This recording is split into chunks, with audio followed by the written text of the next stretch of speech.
This video is brought to you by the Deck of Many and their 5e campaign book Heckna on Kickstarter now.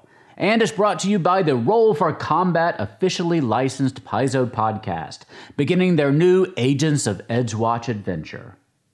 Hello and welcome back to the Gallant Goblin. Today we're looking at Wild Knights, an animal companion mini-set from Dungeons & Lasers and Archon Studio. Many thanks to them for sending us this review copy.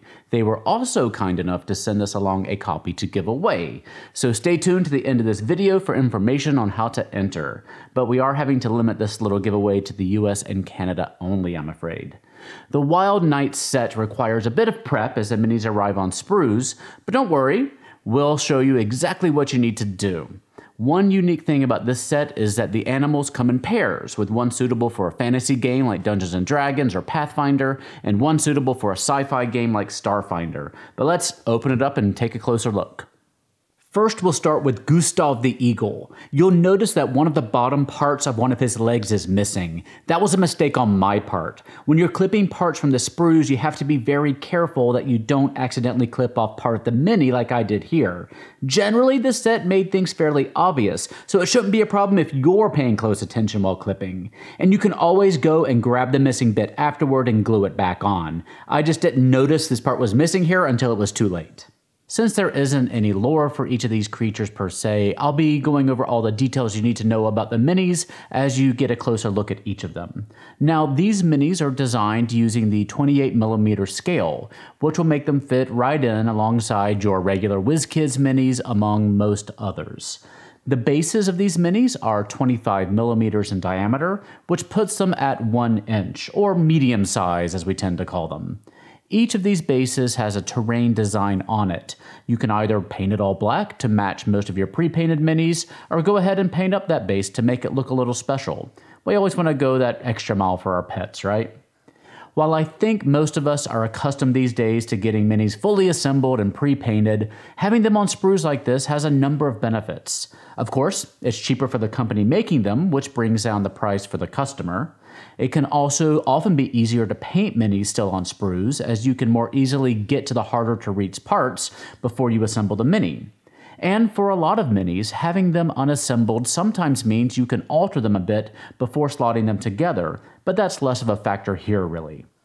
The minis are made to slot together quite easily. You just use your handy pair of clippers or a regular pair of scissors to get them off the sprue, give them a little warm soapy bath to make sure that any release agent has been washed off, a step which I skipped actually because I was putting things together in a hurry and forgot.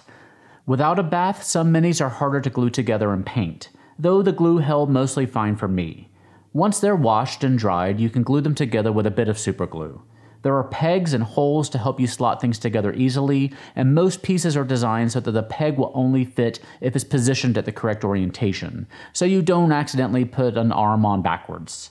The only two issues I had were sometimes getting all the feet to slot in perfectly to the base, and I accidentally put the vending machine mimic's tongue in upside down. So that figure's a little bit off balance, but he'll still work. I just didn't actually look at the instructions while putting him together, and there are good, clear instructions for each mini included in the box.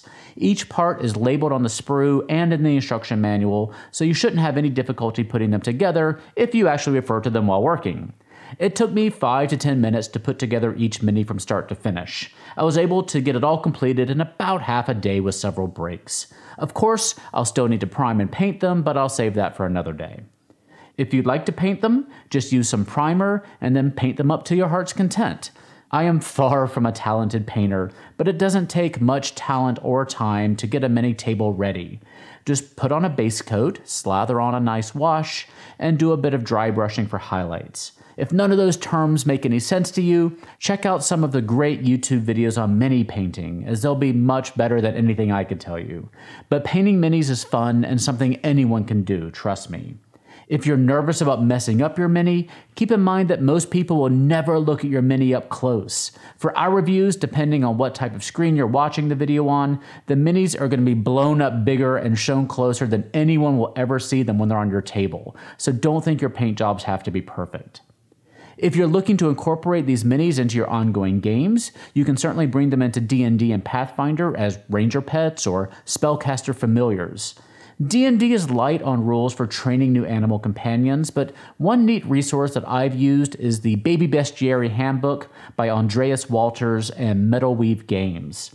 While it focuses mostly on turning baby monsters into animal companions, things like blink dogs, dragon wormlings, elementals, and owlbear cubs, it can also give you a template on how to introduce and train any animal companion you like. And if you're looking to bring your sci-fi animals into Starfinder and want some guidance on how to make them meaningful companions for gameplay, pick up the official Starfinder book Alien Archive 3, which features an entire chapter on gaining a creature companion, using them in combat, using them as mounts, and creating stat blocks for them with their own feats and abilities. They even have special equipment like pet carriers and environmental field collars, so you can safely bring your pet to Eox. This mini-set was created during Dungeons & Lasers Plastic Tabletop Scenery Kickstarter, which funded in late August of 2019. But like many things this year, its production got pushed back due to the pandemic. They offered it again as part of their new Dungeons & Lasers 2 Kickstarter that wrapped up recently. For now, the only way to pick these up is as a late pledge for their Kickstarter, so you can go find the link in the video description down below. They should also be hitting retail in late 2021. Many thanks again to Dungeons & Lasers and Archon Studios for sending us this pack to show you. They've also been kind enough to let us do giveaways. First, we have our extra set of Wild Night minis here. To enter, you just have to be a resident of the US or Canada, excluding Quebec, unfortunately, due to stupid laws. Be a subscriber to the Gallant Goblin, and leave me a comment down below telling me which of these minis would be your animal companion in a game and what you would name them. We also want to announce our winners for the Durkar Dragon giveaway, also from Archon Studios. Durkar was a dragon mini from the most recent Kickstarter, Dungeons & Lasers 2. You can see our review of it by clicking the little eye in the corner of your screen. It should also be available as part of those late pledge systems over at dungeonsandlasers.com. They gave us 5 dragon minis to give away. So, our winners for those are, and we'll see how I do with pronunciation, Ultra Roxas, Gravy65, I love some of your names, Christopher Wooten, that's one I can pronounce, Metal Steve, and Rivers RPG Channel. Congratulations. Contact us over at thegallantgoblin@gmail.com, and we'll collect your information so the folks at Archon Studios can send you your dragon. I believe they'll be sending them out when fulfillment for the Kickstarter begins, but they'll let you know. Before I go, I want to tell you about our new adventure hitting DM's Guild this Friday, October 2nd.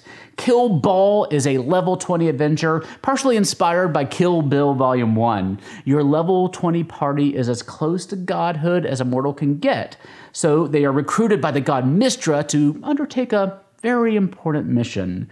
The adventure will have you hopping planes, meeting famous D&D luminaries, entering dance competitions, trying to get a dragon turtle to regurgitate a magic die. It's just over-the-top, high-level fun.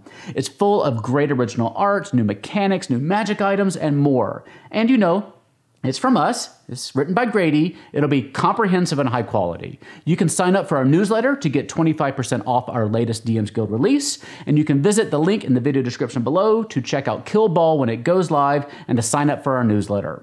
We also want to thank our sponsors for this video. First, we have the Roll for Combat Actual Play podcast, which is officially partnered with Paizo. Their new adventure, Agents of Edgewatch, is on episode 2 as we film this, so it's a great time to jump on board. In this adventure, the crew plays lawful good city watch agents tasked with overseeing the once-in-a-century World's Fair known as the Radiant Festival. Little do they know that there's some sinister machinations going on behind the scenes, but they'll find out over the course of the first season. Check out this fully edited and narrated adventure with me at rollforcombat.com. They also have a Discord where you may find me and we can chat about the latest episode.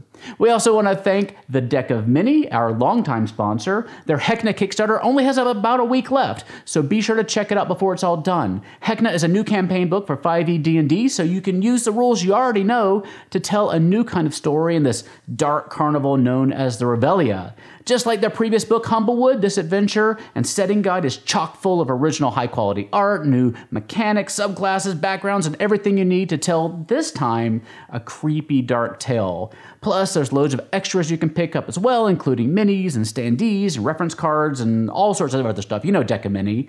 And you'll be seeing our review of Humblewood and its extra goodies very soon here at the Gallant Goblin. So check out Heckna by clicking the little eye in the corner of your screen or in the link in the video description down below. And thank you for watching today. If you found this video enjoyable and informative, you can recommend it to others by clicking that little thumbs up button down there. Please leave us any questions, comments, or concerns down there as well. Join us over on Twitter, Facebook, and Instagram for all the latest. In the meantime, I hope you're doing well out there. Stay safe, and I'll see you next time at the Gallant Goblin.